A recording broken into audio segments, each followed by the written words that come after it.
Hi friends, ಮಸ್ತ್ಮಗ.ಕಾಮ್ಗೆ ಸ್ವಾಗತ.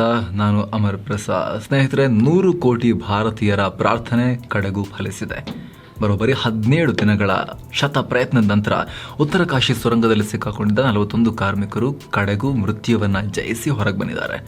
ಹೆಜ್ಜೆ ಹೆಜ್ಜೆಗೂ ಅಡೆತಡೆ, ಅಡ್ಡಿ, ಆತಂಕ ಎಲ್ಲ ಎದುರಾದರೂ ಕೂಡ ಸುಮಾರು 400ಕ್ಕೂ ಅಧಿಕ ಗಂಟೆಗಳ ಕಾಲ ನಡೆಸಿದ ರಕ್ಷಣಾ ಕಾರ್ಯಾಚರಣೆ ಯಶಸ್ವಿಯಾಗಿದೆ. ಆದರೆ ಅಮೆರಿಕದಿಂದ ತಂದ ದೊಡ್ಡ ದೊಡ್ಡ ಅತ್ಯಾಧುನಿಕ ಯಂತ್ರಗಳು ಕೈಕೊಟ್ಟಾಗ ಕಾರ್ಮಿಕರನ್ನು ಕೈ ಹಿಡಿದಿದ್ದು ಭಾರತದ ಸಾಂಪ್ರದಾಯಿಕ ಸುರಂಗ ತೋಡುವ ಪದ್ಧತಿ. ಇಲ್ಲಿ ಬಿಲವನ್ನು ಕೊರಿತಾ ಹೋಗೋ ರೀತಿಯಲ್ಲಿ ರ್ಯಾಟ್ ಹೋಲ್ ಮೈನರ್ಸ್ ಕೊನೆಗೆ ಸುರಂಗದಲ್ಲಿ ಸಿಲುಕಿದ್ದವರಿಗೆ ದೇವದೂತರಾಗಿ ಬಂದರು.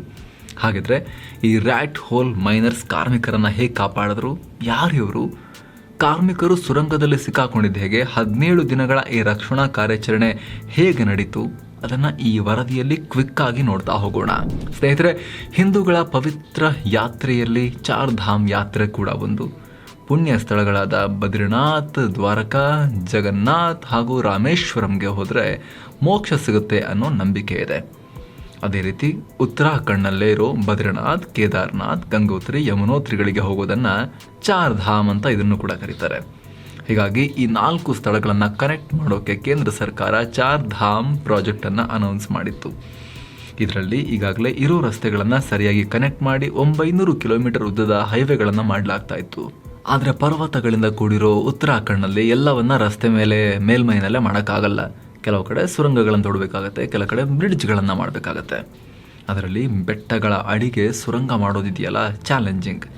ಈ ಉತ್ತರ ಕಾಶಿಯ ಸಿಲ್ಕ್ಯಾರ ಬಾರ್ಕೋಟ್ ಸುರಂಗ ಕೂಡ ಚಾರ್ಧಾಮ್ ಪ್ರಾಜೆಕ್ಟ್ನ ಭಾಗ.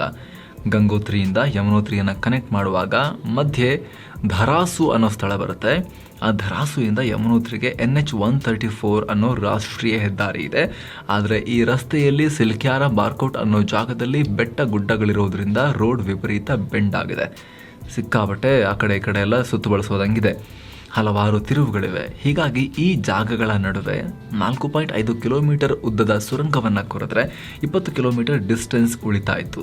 ಅಂದರೆ ರಸ್ತೆ ಶಾರ್ಟ್ ಆಗ್ತಾ ಇತ್ತು. ಹೀಗಾಗಿ ಚಾರ್ ಧಾಮ್ ಪ್ರಾಜೆಕ್ಟ್ ಅಡಿಗೆ ನವಯುಗ ಎಂಜಿನಿಯರಿಂಗ್ ಕನ್ಸ್ಟ್ರಕ್ಷನ್ಸ್ ಲಿಮಿಟೆಡ್ ಅನ್ನೋ ಸಂಸ್ಥೆ ಈ ಸುರಂಗ ನಿರ್ಮಾಣ ಕಾರ್ಯವನ್ನು ಮಾಡ್ತಾ ಇತ್ತು. ಈಗ ಆಲ್ರೆಡಿ ದೇಶದಾದ್ಯಂತ ಹಾಗೂ ನಮ್ಮ ರಾಜ್ಯದಲ್ಲೂ ಕೂಡ ಹಲವಾರು ಪ್ರಾಜೆಕ್ಟ್ಗಳನ್ನು ಮಾಡಿ ಅನುಭವ ಇದ್ದ ಈ ಸಂಸ್ಥೆ ಸುರಂಗವನ್ನು ಪ್ಲಾನ್ ಪ್ರಕಾರನೇ ಕೊರಿತಾ ಇತ್ತು. ಅದಾಗಲೇ ಈ 4.5 ಅಂದರೆ 4.5 ಕಿಲೋಮೀಟರ್ ದೂರದ ಸುರಂಗದಲ್ಲಿ ಸಿಲ್ಕ್ಯಾರದಿಂದ 2 ಕಿಲೋಮೀಟರ್ ಒಳಗೆ ಹಾಗೂ ಬಾರ್ಕೋಟ್ನಿಂದ 1.75 ಕಿಲೋಮೀಟರ್ ಒಳಗೆ ಕೊರೆದಾಗಿತ್ತು. ಮಧ್ಯದಲ್ಲಿ ಆ ಕಡೆಯಿಂದ ಬಂದಿರೋ ಸುರಂಗವನ್ನು, ಈ ಕಡೆಯಿಂದ ಬಂದಿರೋ ಸುರಂಗವನ್ನು ಎರಡನ್ನ ಜಾಯಿಂಟ್ ಮಾಡೋಕ್ಕೆ ಬರೀ ಒಂದು ಅರ್ಧ ಕಿಲೋಮೀಟರ್ 483 ಮೀಟರ್ ಜಾಗ ಮಾತ್ರ ಬಾಕಿ ಉಳ್ಕೊಂಡಿತ್ತು.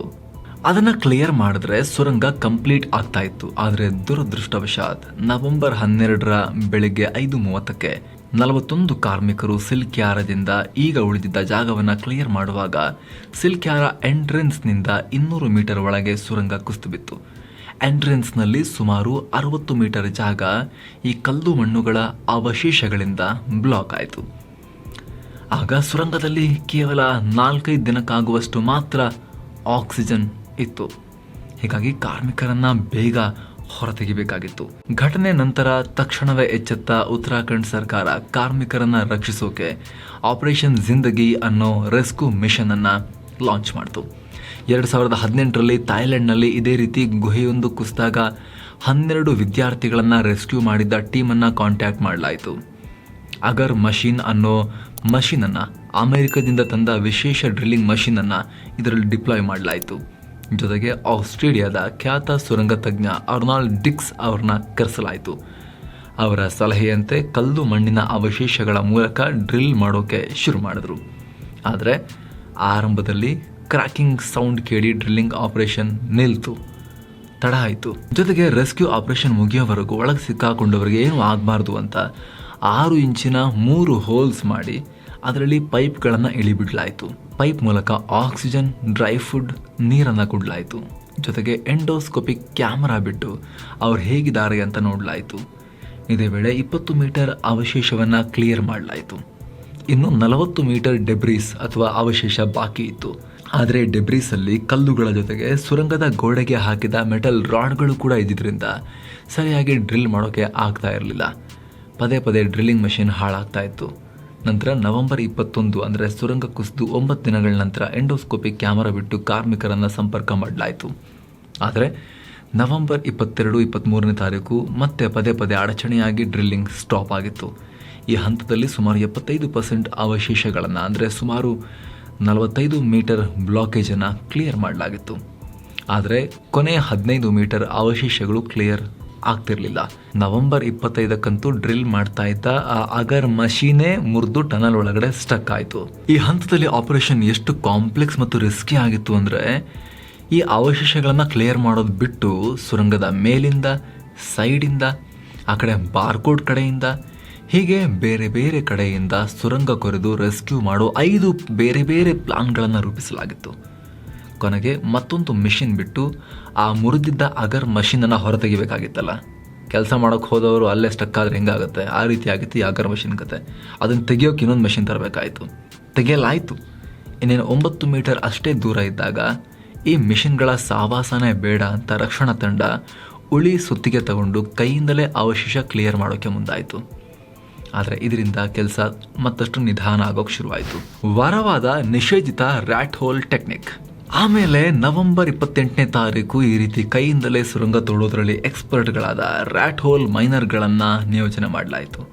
ಅಂದಹಾಗೆ ರ್ಯಾಟ್ ಹೋಲ್ ಅಂದರೆ ಇಲಿಯ ಬಿಲದಂತೆ ಕಲ್ಲಿದ್ದಲು ಗಣಿಯನ್ನು ಸಣ್ಣ ಸಣ್ಣ ಗುದ್ದಲಿ ಮತ್ತು ಸಲಾಕೆಯಿಂದ ಅಗಿಯೋದು. ಈ ಸುರಂಗದ ಅಗಲ ಇದೆಯಲ್ಲ 4 ಅಡಿಗಿಂತ ಜಾಸ್ತಿ ಇರೋದಿಲ್ಲ. ಸಣ್ಣ ಮಾರ್ಗದ ಮೂಲಕ ರ್ಯಾಟ್ ಹೋಲ್ ಕಾರ್ಮಿಕರು ಗಣಿಯನ್ನು ಪ್ರವೇಶ ಮಾಡಿ ಕೈ, ಹಾರೆ ಮತ್ತು ಸಲಾಕೆ ಬಳಸಿ ಗಣಿಯನ್ನಾಗಿದ್ದಾರೆ. ಮೇಘಾಲಯದ ಗಣಿಗಳಲ್ಲಿ ಹೆಚ್ಚಾಗಿ ಈ ವಿಧಾನವನ್ನು ಬಳಸ್ತಾರೆ. ಕಲ್ಲಿದ್ದಲು ಪದರ ತುಂಬ ತೆಳುವಾಗಿದ್ದಾಗ ಬೇರೆ ವಿಧಾನ ಅನುಸರಿಸೋಕೆ ಸೂಕ್ತ ಆಗಲ್ವಂತೆ. ಪ್ರಾಬ್ಲಮ್ ಏನಂದರೆ, ಚಿಕ್ಕ ಸುರಂಗ ಆಗಿರೋದ್ರಿಂದ ಅದರೊಳಗೆ ಮಕ್ಕಳನ್ನು ಕಳುಹಿಸಿ ಅವರಿಂದ ಕಲ್ಲಿದ್ದಲು ಸಂಗ್ರಹ ಮಾಡ್ತಾ ಇದ್ರು, ಮಕ್ಕಳು ಈಸಿಯಾಗಿ ನುಗ್ಗಬಹುದು ಅಂತ. 2014ರಲ್ಲಿ ಹಸಿರು ನ್ಯಾಯಾಧೀಕರಣ ಇದು ಅವೈಜ್ಞಾನಿಕ ಮತ್ತು ಅಸುರಕ್ಷಿತ ಅಂತ ಇದನ್ನು ಬ್ಯಾನ್ ಮಾಡಿತ್ತು.